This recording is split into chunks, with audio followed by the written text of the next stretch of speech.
Bom, vamos aqui no nosso 14º episódio do Sem Azeitona, por favor. Hoje a gente vai falar sobre coisas da vida, coisas sobre relacionamento, sobre família, mas não sobre direito necessariamente. Mas antes eu queria convidar vocês aí a falar o que vocês estão pensando nos comentários, seja nos nossos cortes, seja no Spotify, seja no YouTube, que agora estamos no YouTube também. E sejam bem-vindos a mais um episódio desse podcast.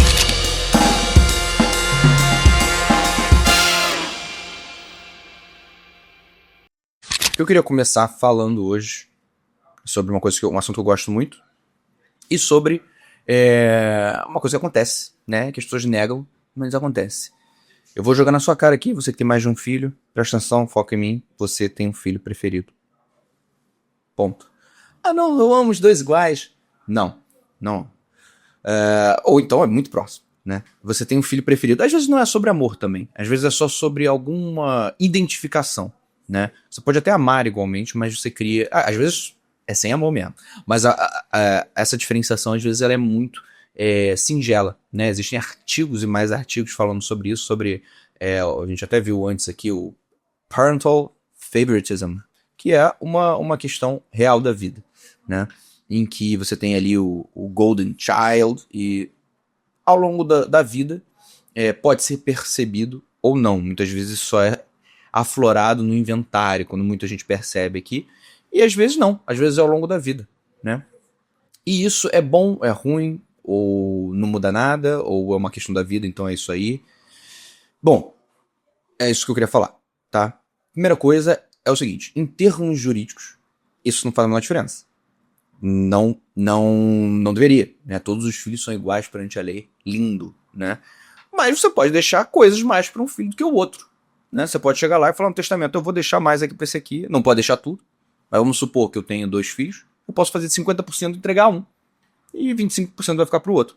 Então eu entrego 75% para um e 25% para o outro. Isso quando você já na vida não foi doando várias coisas assim, ninguém viu nada, aí faz um pix aqui, porque eu já vi muito mesmo, um pix frio, aí daqui a pouco uma coisa na Bahamas, aí outra coisa lá na Suíça, e aí quando você vai ver o daqui não tem nada, né?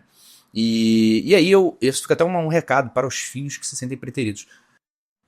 Você só vai conseguir até a página 2 essa igualdade em termos patrimoniais, já vou entrar na questão, mas em termos patrimoniais você só vai chegar até a página 2. Provavelmente seu pai ou sua mãe, se quiserem preferir um ou outro, eles vão conseguir, e vão conseguir muito bem. Então não adianta, porque não é simplesmente o imóvel vai ficar para quem, são pequenos atos da vida, pequenos atos do dia a dia. Sabe aquele que sempre não trabalha, sempre recebe um dinheirinho, aquele que é mais sustentado, aquele que recebeu aquela casa lá atrás.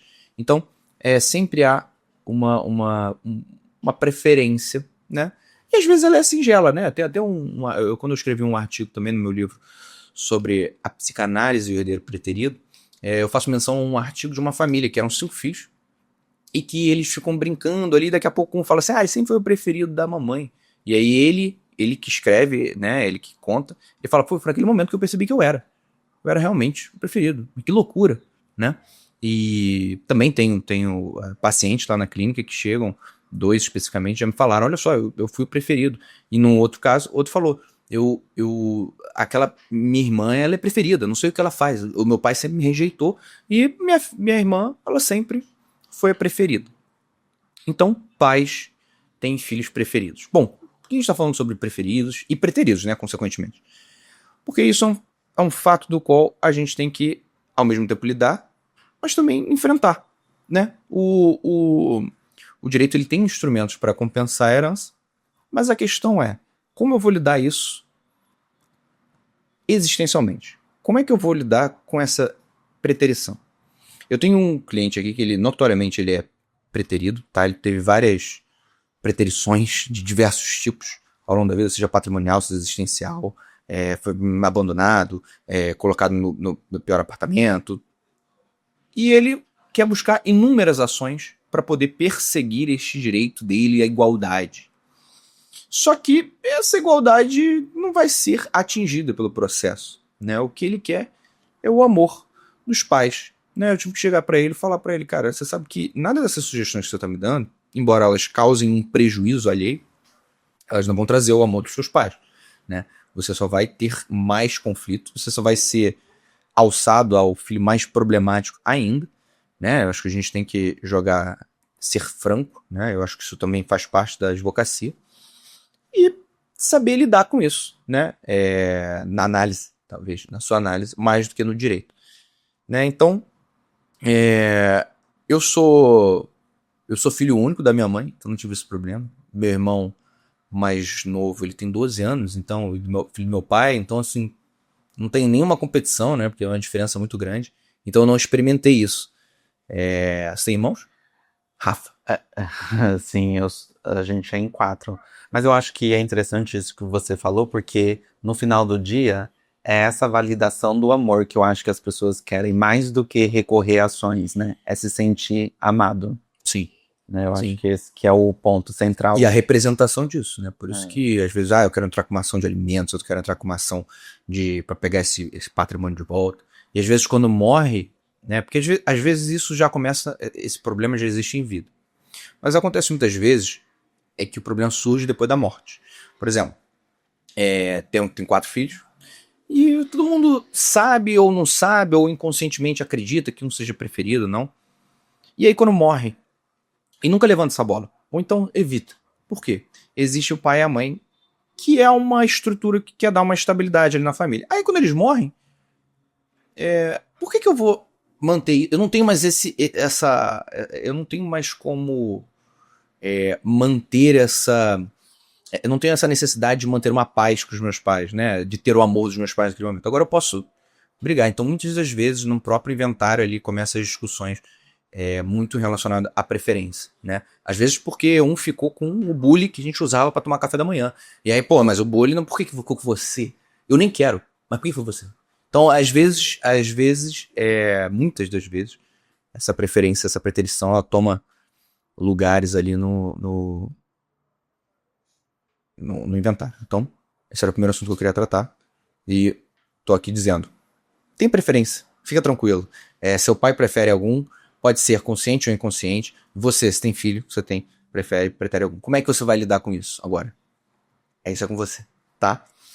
E aí, queria entrar num outro assunto também da vida. Algum comentário sobre essa questão? Não. Aliás, eu vou recomendar meu livro, se alguém quiser ler o meu artigo sobre. A gente deixa os links aí da vida. Se alguém quiser ler sobre os. É mais um assunto relacionado à psicanálise, mas ele de fácil leitura. Tá? Eu falo ali sobre os pactos inconscientes, né? Os pactos que a gente faz com os pais para preservar o amor ali e como ele é quebrado e traído por essa preterição. Né? Bom,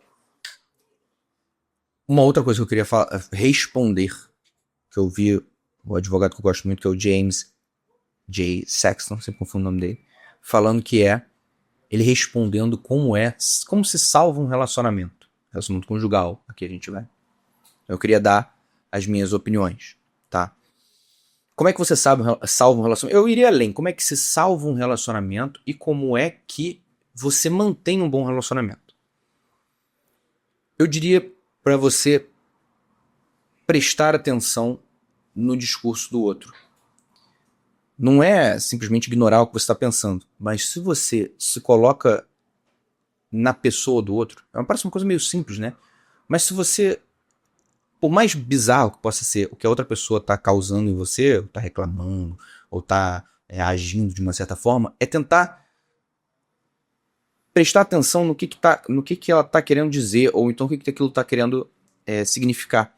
E às vezes você mesmo pode perguntar para a pessoa, né? Mas é muito, muito fácil você condenar o outro, né? E se os dois começarem a prestar atenção um do outro, a coisa fica muito mais fácil, tá? Porque a verdade, ela não é sua, ela não é uma verdade absoluta, né? Se você basta partir desse pressuposto, você não precisa fazer um juízo de que essa verdade, nesse caso aqui, ela é muito verdade. Ou nesse caso aqui, ela é mais ou menos, beleza. Então, não, em todas as situações você parte do pressuposto que você está falando pode ter alguma coisa errada e que você está contribuindo para aquela situação. Aliás, outro recado, né? Eu dei recado para os pais, agora eu vou dar recado para os cônjuges. É impossível um problema não ser só. É impossível o problema não ser do casal. Né? Claro que um participa mais ou outro, né? Mas 99,9% dos casos o problema é do casal. Ah, não, mas ele tá, porra, não tá limpando, não sei o quê, ou ele não sei o quê, ou fez coisas mais graves, me traiu, ele não quer saber mais de mim, não me liga. Então a culpa é dele, a culpa é dela. Pode ser que o ato máximo de fragmentação do relacionamento tenha sido daquele ali. Mas muitas das vezes, isso pode ter ocasionado para um conflito do casal. Eu tô deixando de lado aquelas situações super perversas, aqueles relacionamentos super perversos, narcísicos, tá? Tô botando aqui nos relacionamentos saudáveis, tá? Então, você pode ter causado isso. Tô aqui na sua cara para dizer que você pode ter causado o que o outro te causou, tá? Não à toa, no direito, a culpa deixou de existir. Antigamente, você tinha uma discussão de quem é culpado. Quem foi culpado de terminar esse relacionamento? Se você falava-se assim, o cônjuge culpado não terá direito à convivência. O cônjuge culpado não terá direito aos alimentos. O cônjuge que não foi culpado terá direito a ficar com os bens. Isso acabou. Não foi porque, agora é mais fácil decidir sem a culpa, então... Bom, acabou porque o que é a culpa, né? Imagina a seguinte situação, vou botar as mais graves. Numa situação de traição. Você não tem mais interesse no seu parceiro, seja sexual, seja existencial. Você é uma pessoa distante, uma pessoa que não, só pensa em trabalhar, né? E aí o seu parceiro vai e acaba se afeiçoando a outra pessoa e tem um relacionamento com outra pessoa e acaba te traindo. Claro que a pessoa tem culpa, porque ela poderia ter dito pra você, olha só, não quero isso aqui. Mas isso pode ter sido fundamentado numa fragmentação de um relacionamento anterior, né? E isso pode ter causado. Não tô falando pra você perdoar, vai embora aí, caraca, verdade pra mim. Não, é só pra você, para entender que até o mais grave dos problemas tem as suas nuances, né? E por esse motivo, o casal ele tem que impedir que isso aconteça. Para ele impedir que isso aconteça, é entender o outro antes. É você prestar atenção no relacionamento, prestar atenção no que está acontecendo, tá? E eu acho que é uma coisa que parece simples, como você disse, mas diálogo, né? Se você tem um relacionamento com uma pessoa, você tem que ter essa abertura para falar o que você sente e entender o que o outro sente, né? Porque sem diálogo, como que as duas partes vão seguir juntos, alinhado ou um ritmo parecido um com o outro? Sim, sim. E aí eu digo isso, um exemplo muito banal. Sei lá, uma coisa, você deixou isso aqui em cima da mesa. Eu falei, não deixei. Aí a outra pessoa falou assim, não, você deixou. E aí vocês ficam discutindo se você deixou ou não em cima da mesa. Tá, por que tá tendo essa discussão aqui, né? A pessoa não gosta, ela não gosta de bagunça. E o outro pode ter realmente esquecido. Mas aí, tá, então se a outra pessoa tá brigando com você porque você deixou isso aqui, será que, caramba, eu posso ser uma pessoa menos bagunceira? E a outra pessoa que falou isso aqui, falou que você esqueceu, será que a pessoa não pode esquecer de vez em quando? Por que será que ela tá esquecendo?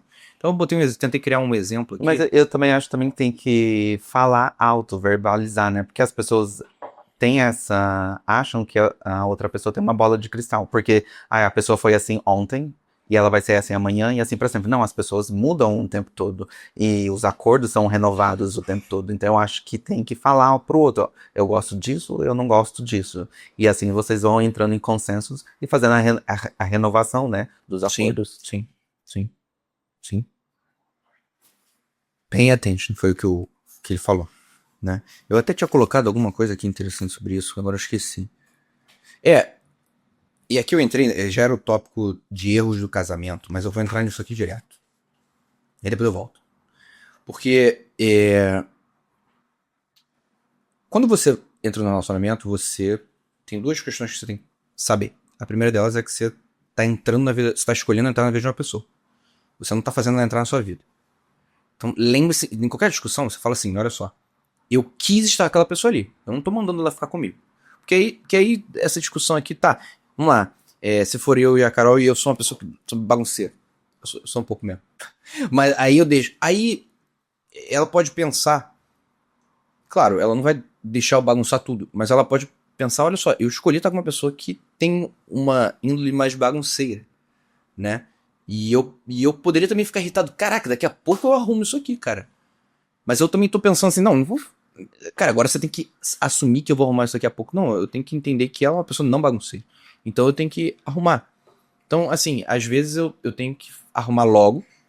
E às vezes ela tem que suportar eu arrumar daqui a pouco. Eu acho que isso é você entender. Você tá entrando na vida do outro. Isso já é muita coisa pro relacionamento. Se você partir disso em toda discussão que você tiver, já. Não tô dizendo que se você pensar isso, vai salvar o casamento certamente. Mas é uma coisa que você ajuda a ter uma discussão mais saudável sobre o problema. Tá? Então, a outra pessoa não vai mudar por você. Tá? Então, isso é um erro comum, achar que você vai mudar a outra pessoa. E aí já entra no erro. E o outro erro é achar que nada vai mudar, né? Então, assim, também não é tudo ou nada. Então, quando você entra no relacionamento, você também vai ter algumas. Você não pode dizer assim, tá, ela escolheu entrar na minha vida. Agora que se dane, eu faço o que eu quiser, também isso você não vai conseguir fazer. Né? E não faz sentido. Tá? Tem que abdicar. A vida é feita de bônus e ônus, abdica ali, cede ali, né? Em prol de uma coisa que você quer. Né? Ninguém botou uma arma na cabeça e falou, fica aí. Então, né? Então eu acho que essas seriam as. Pra salvar o relacionamento, seria respondendo. Ter ciência, prestar atenção, ouvir o outro e ter ciência dessas duas questões. Né? Acho que é por aí. Algo mais? Como é que a gente tá de tempo hoje? Hoje a gente tá mais. A gente tem tempo ainda. Mas por que você não acha que grande parte ou grande número dos casamentos que acontecem aqui no Brasil tem uma data de validade por causa desses erros? Né? Parece que, mesmo você colocando, como você disse, é uma coisa simples, notar o outro dentro do relacionamento, mas me parece que é uma questão de tempo para aquele relacionamento começar a se tornar disfuncional. O Rafa é mais cético. Até chegar ao ponto E eu de sou precisar antisséptico do relacionamento.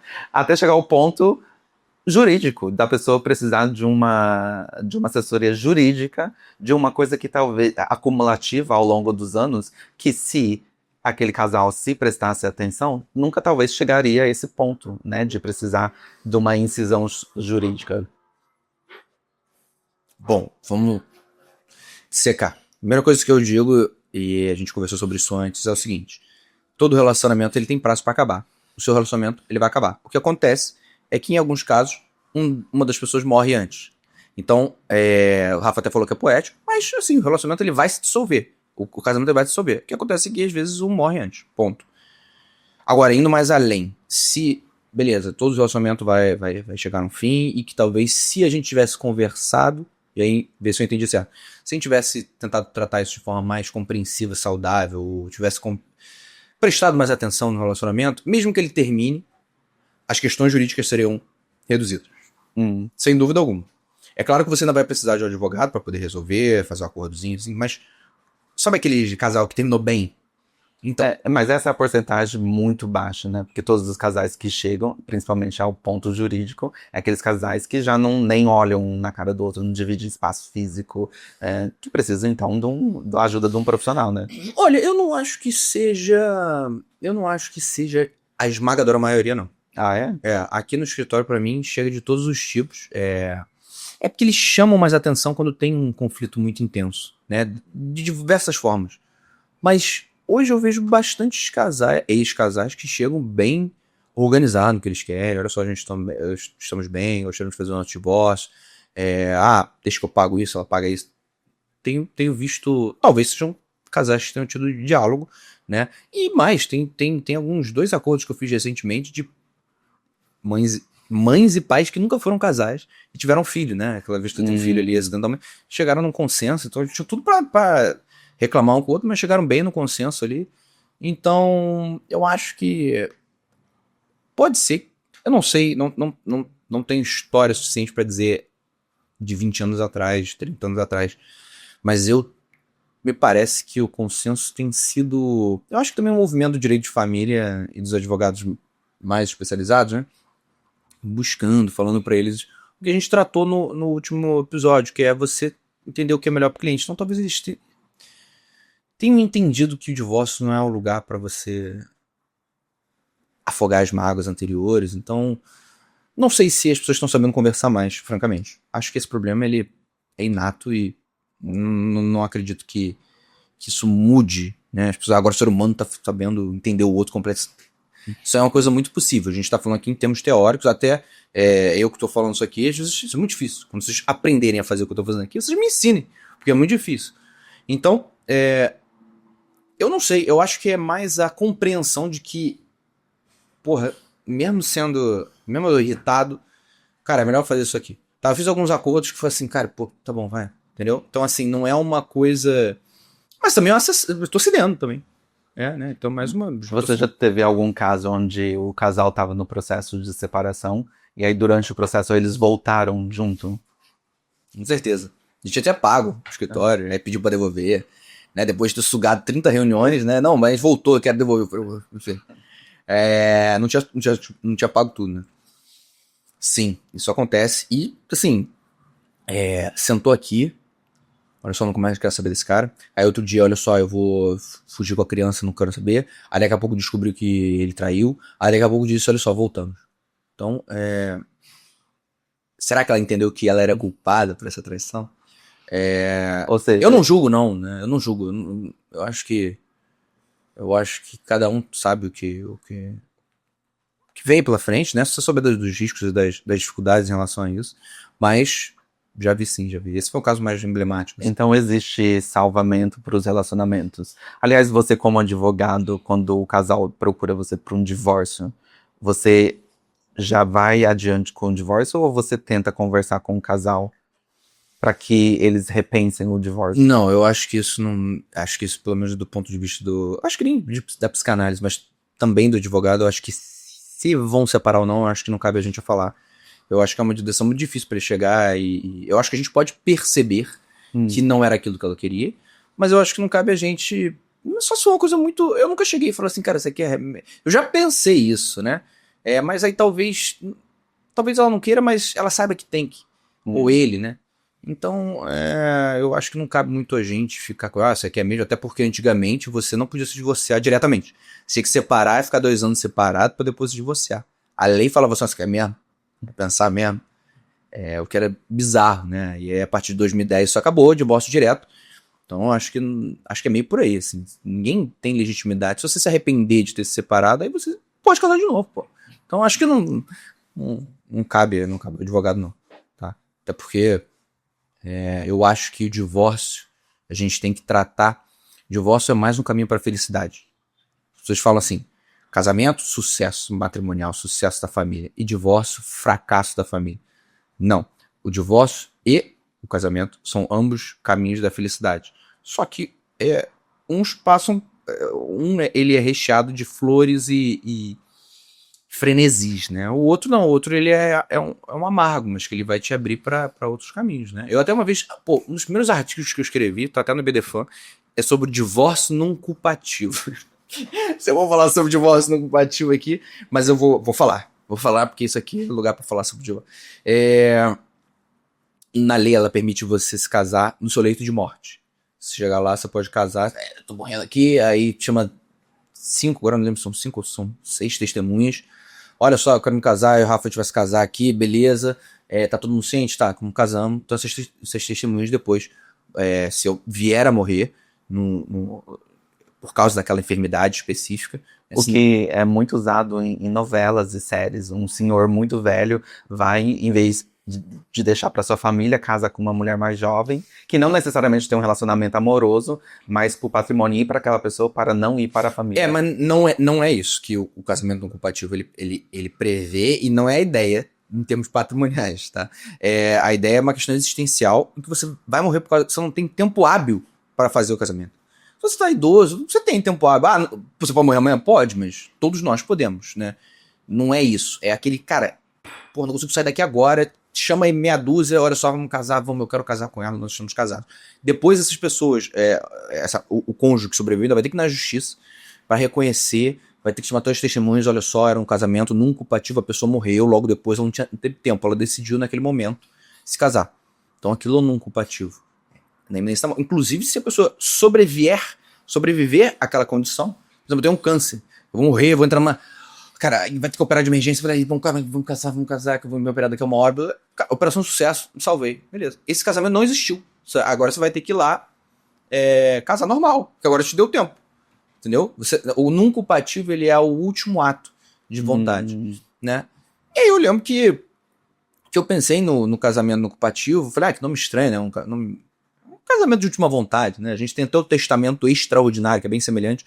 Também é um testamento que você faz, ali na hora você escreve, manuscrito e tal. Mas aí também tem as mesmas condições. E aí, Depois põe um artigo, dá pra botar o artigo, né? Se eu mandar pra você. Mais pra galera de direito, né? Esse é bem técnico. Mas... E aí uma vez eu pensei assim, e o divórcio no culpativo, onde é que tá? Aí eu procurei, não achei em lugar nenhum, ninguém falando de divórcio. Pô, se eu estiver quase morrendo, eu não posso me divorciar no meu último ato? Ah não, Guilherme, você vai se divorciar por quê? Ué, eu quero.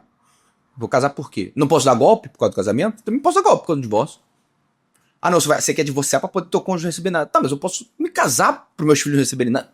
Se for pra falar em golpe, eu posso fazer dos dois, né? Às vezes é uma questão minha, às vezes eu tô divorciado, às vezes eu tô casado, já tô separado, não vai nem fazer diferença em termos de patrimônio, já tô separado de fato, mas tá lá na minha certidão divorciado, eu sempre quis ser divorciado, não consegui, eu quis ser uma pessoa livre, aquela pessoa, não quero morrer sendo cônjuge daquela pessoa que me causou tanto mal. Não é um exemplo bom que vem na minha cabeça, já até tô botando no artigo, não botei. Cara, aquela pessoa me fez mal a vida inteira. Eu me separei, mas não deu tempo de eu fazer o divórcio. Cara, eu quero me divorciar, cara. Eu quero morrer sendo uma pessoa divorciada. Livre, né?